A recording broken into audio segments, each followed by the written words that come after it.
Hey everybody! Rage Ranker here, and welcome to my face! Hi! As you probably guessed, today's video is going to be a little different from the ones you've seen previously.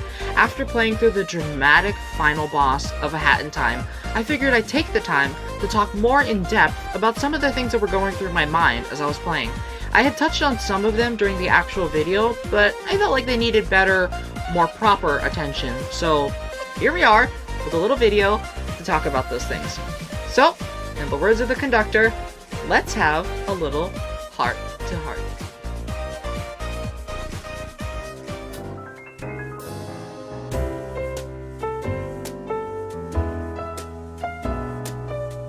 Now believe me, I would be one of the last people to expect to learn a thing or two about morals from A Hat in Time. I mean, look at it! It's so cute! It's a wholesome anime-style game about a 10-year-old kid that owns a larger-than-life top hat, flies around in a giant wooden spaceship, and goes around bonking people with an umbrella, stealing their money, acting in movies, then beating up the movie directors because their movies suck, signing contracts and pod contracts, and then falling for dear life down the side of a cliff. You know, normal 10-year-old stuff. But as someone who is now in charge of teaching a little one the difference between what's right, what's wrong, and what's in between, I now find myself constantly asking the question of why.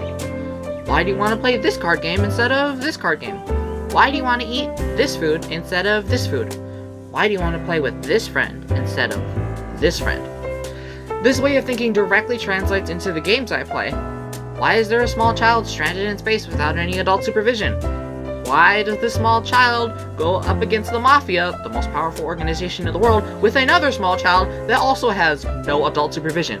Why does the second small child turn people into mush? And oh my gosh, who left this poor girl alone on a lava-fied island? Who put her in the middle of a cursed forest to fight off demons? And who, in their right mind, left her in the freaking Alps to ward off an airborne pandemic all by herself? This is not okay. Where are her parents? I need a lawyer. Let's sign a contract, make this girl get lost. Once and for all. Not that kind of lawyer. As with any why question, there is usually an answer. Sometimes that answer is very clear, and other times it's kind of ambiguous. There's no right way to answer a why question. The only answer is the one that you give. And if that answer is I don't know, then so be it. As I played through A Hat in Time, I began to ask myself a plethora of why questions. Why is Hat Kid so determined to gather all the timepieces? Why did Mustache Girl become so bent after we told her no? Why is the Snatcher so tall, and why does he need to capture several hundred souls? With each passing decision that I made, my number of why questions increased. And in a quest to find answers, I began to read into the game's cookie cast of characters in order to find out why they were the way they were, and why they did what they did.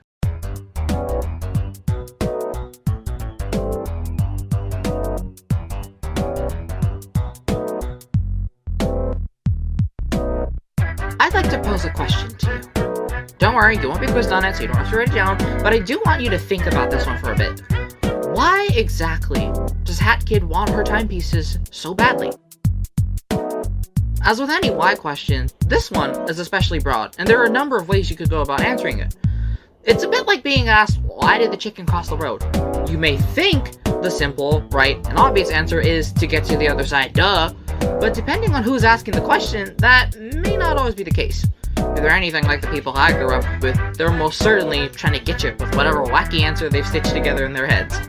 If you've seen or played the game A Hat in Time, then your first instinct will be to respond, because she needs to get home, of course. And with this answer comes a whole galaxy-sized can of worms, because there's a lot more to consider about Hat Kid's predicament than simply just getting home. In the opening moments of the game, we are treated to a crude diagram that sits patiently on a giant, super bright monitor. Seriously, it's really bright. In the diagram, we see a world engulfed in flames, a house with a tree on it, and a dotted line connecting the two. Through context clues, we're able to deduce that this little diagram details our journey through time back home, and hints at the possibility of us running away from something very, very bad. See my playthrough for what my theory on this something is. After we see this diagram, a Mafia breaks into our spaceship, thus disturbing the otherwise windy vacuum of space, because reasons, which then destroys our time vault, launching us and our beloved timepieces down to the world below us, thereby setting up the plot for the rest of the game. If we stop there, we would come to the conclusion that Hat Kid, who I chose to call Samantha, has lost something very important to her, and that, when you lose something, because you as a person have assigned said thing a measure of sentimental value, you will want to get it back. And this is exactly what we see Samantha doing for the rest of the game. Later on, we learn more about the power of the timepieces and what exactly it is they can do. After an altercation with the mafia boss, our new friend, Mustache Girl, steals the timepiece from us and accidentally drops it because, of course she does. She's a clumsy 10-year-old, give her a break. She immediately notices this and gets the big idea of becoming a crime-fighting time traveler, hoping that this will finally rid her homeworld of the evil mafia.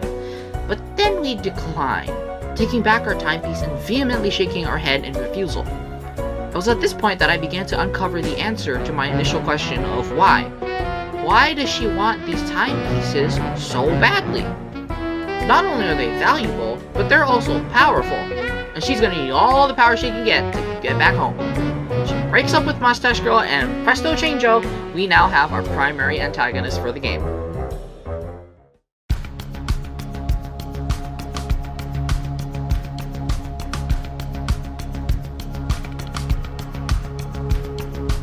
Throughout the rest of the game, we are witness to Samantha's every action. We see her walk many a tightrope wire, scale many a wall, and climb many a tree, or at least try to, all in the name of the timepieces. Now this may all seem very well and good.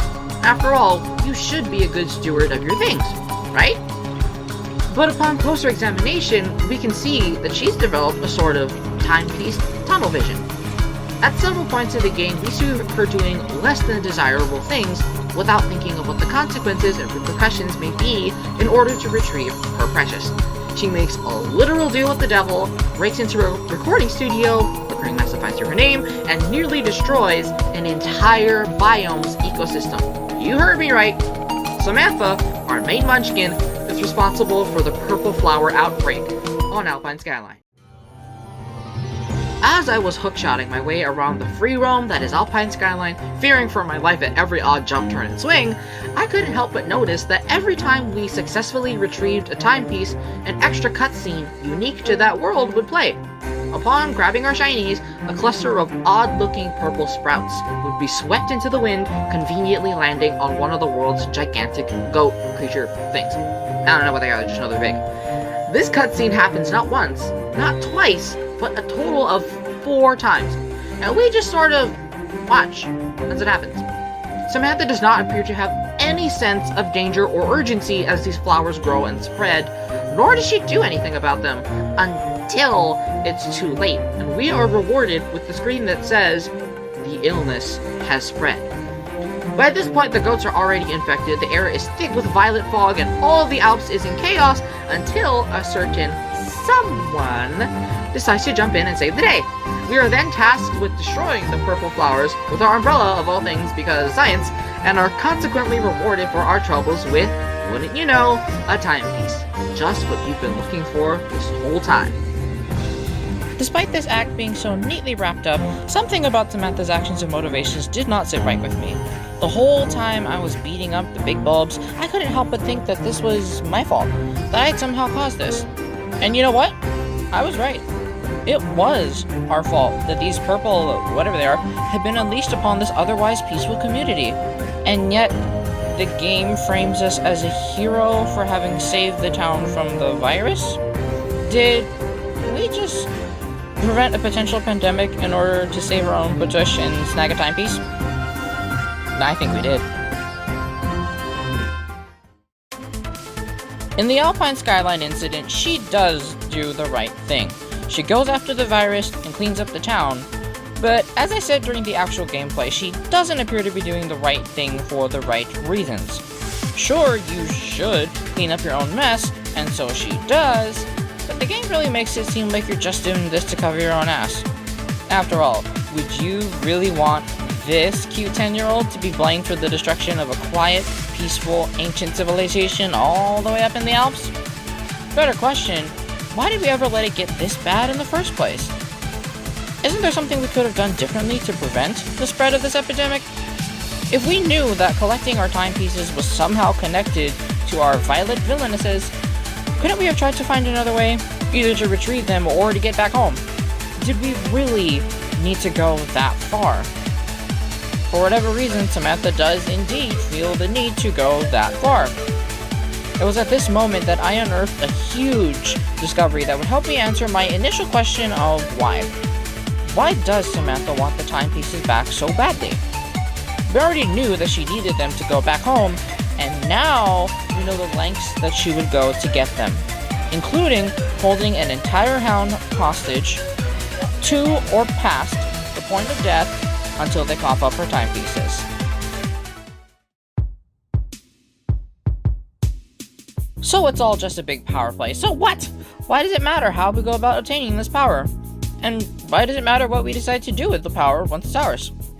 According to the writings of Lord Acton, a 13th century English writer, politician, and historian, all power tends to corrupt, and absolute power corrupts absolutely. Yes, that's the guy who said it, look it up. Throughout the game, we see the truth of this statement being played out. We know by now that the timepieces have untold power, and, if you'd let it, can turn even the purest of intentions into dark, disastrous outcomes. We see this with Mustache Girl, or Moo as she apparently is called, when she breaks into our spaceship and creates a literal hell on Earth. Moo started off as such an innocent character.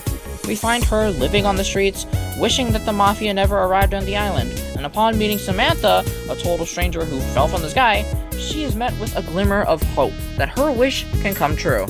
Filled with hope and vigor, her small sabotages become larger and more daring, even going so far as to challenge the head Mafia, Chef Pasquale, win against him with our help, and then capture his remains in a jar.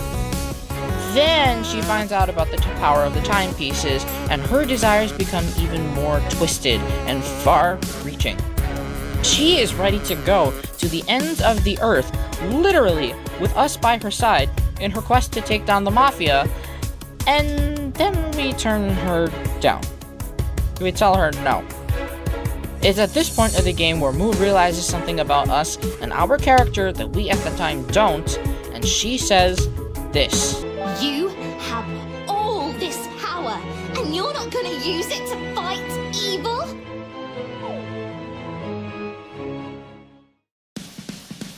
When she says this, I started to question Samantha as a character. I began to have what some people call the Mario complex, and wondered if this cute little 10-year-old time traveler, the main character of the game, was really the hero or not. The Oxford Dictionary defines hero as a person who is admired or idealized for courage, outstanding achievements, or noble qualities. In other words, good guy. When we begin to apply this definition to our dapper, umbrella-wielding friend, we begin to see that it doesn't quite fit her as neatly as we would have wanted. Is she courageous?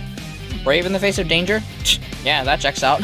She goes after the dethroned devil, Snatcher, without the power of her hats, and wins. Does she have outstanding achievements? Well, she starred in a few movies, but other than that, no, not really. She's only 10, give her a break, she's got the rest of her life ahead of her. Does she display noble qualities? No, she does not. When we think of someone as being noble, we usually think of them having a very strong moral compass. These people are known for always doing the right thing no matter what, even if it means putting themselves in harm's way to protect others, or simply to further a higher cause. And this is not at all what we see when we look at Samantha. If anything, it's what we see when we look at Mustache Girl. When we finally have our showdown with Mustache Girl in the lava-fied finale, Time's End, she confronts us and point-blank calls us the villain. At the end of her monologue, she calls us out and says, You are the bad guy, and I'll show you how this justice system deals with bad guys. She then proceeds to pound us, and we defeat her despite her having a home field advantage and the power of all the timepieces, because power of friendship ex machina.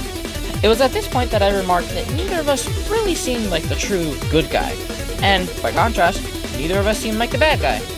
Sure, you're made to believe that Moo is really the bad guy because she stole all your timepieces, and she lived in a lava castle where she rounds everybody up and kills them because she feels like it. In fact, her theme is even played on an organ in a minor key. Two musical elements we are conditioned to believe belong exclusively to bad guys. But is she really, though? Is she really the bad guy? Mustache Girl's original goal was to get rid of the Mafia because they were hurting other people. She's got a strong moral compass, a very definitive sense of what she believes is right and wrong, and she takes action on it. A lot of action, for that matter. However, when she's presented with a way to do just this, she gets excited and takes it many steps too far. First, by turning Chef Pascal into a jar of mush, then by turning on all of Mafia Town's lava faucets, and then by breaking into our spaceship, stealing all of our timepieces, and literally setting the world on fire. Outwardly, these all seem like the actions of a bad guy, but if you read between the lines, you can see that she did in fact, at one point, have good, dare I say noble, intentions. She just wanted to stop people from hurting other people. So is she really a bad guy because she has good intentions, or is she a bad guy because of the outcome of her actions? Do the means justify the ends in her situation, or is the result of her actions what truly defines her? And if she isn't the bad guy, who is? Samantha? Or is it us, the players? Are we the bad guy because we decided not to help Mustache Girl when she really needed it? Are we a bad person for beating up the devil in the forest and stopping fraud? Are we really bad for letting a disease break loose, then defeating said disease so that we are framed the hero? Now I understand that at the end of the day, this is just the game, made for people's enjoyment, and that these questions I'm asking don't have any impact on the real world. Does learning all this information about Samantha mean that I now dislike her as a character? No. Do these why questions change my opinion at all of the game? Heck no, I love this game. But I do understand that games like this can and do have a profound impact on the people who play or experience it. A large amount of the decisions I made in-game were made because my quote-unquote gamer brain told me I had to in order to finish the game. But looking back, I wonder if I could have done things differently. Granted, some of my decisions felt really good, maybe even well-deserved, like when we beat up Snatcher and got us all back, but other times I didn't feel as good about what I had done. Like when I defeated Mustache Girl, stopped the Alpine Plague, or restored working water to Mafia Town. When I was playing through heating up Mafia Town, I of course blamed Mustache Girl for what happened. I mean, the game practically told me to. But after I stopped to think about it, I realized that this too was, in a way, my fault. My initial refusal to help Moo led her to taking matters into her own hands, sabotaging the town's lava faucets, and making life worse not just for the Mafia, but for everybody else on the island as well. After we successfully turn off the town's lava faucets, we head up to Mafia HQ, where the Mafia scientist gives us, wouldn't you know, a timepiece for our troubles. What a coincidence! Unless it wasn't. If Samantha's actions in this game have taught me anything, it's that she did not fix up Mafia Town just for the sake of fixing up Mafia Town. She only helped them because they had something that she wanted. This type of quid pro quo behavior is displayed throughout the rest of the game too. She hijacks the annual Bird Movie Awards in order to get her timepieces and dig out. She endures the Snatcher's cruel and unusual punishment, cleaning up the well, killing Firefox, flushing the toilet, and sneaking through his ex's mansion, all in the name of her timepieces. And once again, she flings herself around Alpine Skyline looking for, you guessed it, timepieces. Nobody would do these things to themselves or other people, unless they were really motivated by something. And whether or not you decide that going home is a good thing or a bad thing for her, one thing's for sure, she wouldn't have done any of these things if she didn't want to get home so badly. At the close of the game, we are presented with two conflicting, heart-wrenching scenarios, one of which we have control over and one that we do not. The first is whether or not to give Mustache Girl one of our timepieces in order to help her have an advantage in her little war against the Mafia. And the second is whether or not to leave this strange planet in the first place, now that we've accomplished our goal and fulfilled our own self-seeking agenda. Ultimately, in the first scenario, I chose no, and kept all the timepieces for myself, despite literally every other 8-hit player I've ever talked to having done the exact opposite. My reasoning for this was because Mustache Girl, after what we've seen, can't be trusted to properly wield the power of the timepieces. I mean, hello, we did just have a huge battle with her because she let the power go to her own head. But as I proceeded to throw the timepiece back into my ship, I began to reconsider and reflect on whether or not I, as Samantha, had been a good steward of them. When I asked my friends why they did it, why they decided to give her a timepiece, their reasoning was, maybe she's not so bad after all. Maybe she deserves a second chance. Maybe she'll do better next time with us out of the picture. Maybe our time traveling erased her memory, and she will have no idea what the timepieces do or how to use them. Of course, my response to this was, because of how mistreated she was growing up, we would end up with a hellbound world either way, regardless of our involvement, and since things would end up going that way, the rest of the universe would suffer. Besides, Samantha needs to get home, and that should be way more important. Right? After having spent so long in this world, I'm gonna venture a guess that this Earth, I wondered whether or not Samantha really needed to get home. Clearly, she's developed an attachment for this unique cast of characters, from the dense but loyal, ill-intentioned mafia, to the squabbling movie directors, conductor, and DJ crews, and even the Fresh Prince of Subcon, Snatcher. But in this second scenario, where they all try to convince her to stay with them, she casts her feelings aside and pushes them off her spaceship with a gigantic push broom, because logic. She cries, I cry, and then she leaves for whatever time period her treehouse is from. At this point, I pose the question of whether or not Samantha really needs to be going home, or even if where she's going should be considered her home anymore. I mean, obviously she cherishes these a lot. Why not stay with them and make her new home here? Does she have someone back home eagerly awaiting her arrival? Maybe her parents, best friend, or partner? I mean, both could exist. Maybe they're a thing.